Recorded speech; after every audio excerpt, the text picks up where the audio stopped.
10 वर्षांनंतर गावात परत आलो आणि जे काही पाहिलं ते माझ्या आठवणींपेक्षा जास्त सुंदर होतं.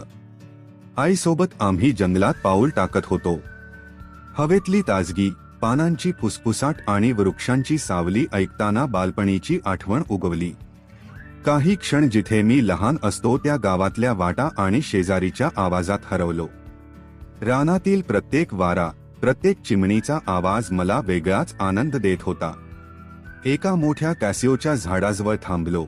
त्याचा सुवास, जाड साल आणि पानांची गुळगुळीत छाया पाहून मन भारावलं. आईसोबत चालत चालत निसर्गाच्या प्रत्येक क्षणाचा अनुभव घेत होतो. पाण्याच्या नळ्याजवळील धुंद वास, झाडांवर पडणारे उन्हाचे सोनेरी किरण, या सर्वांनी मला पूर्णपणे गावात परत आणलं. 10 वर्षांनी अनुभवलेला हा क्षण, हवेशीर आणि शांततेने भरलेला, मला पुन्हा माझ्या मुळाशी जोडतो.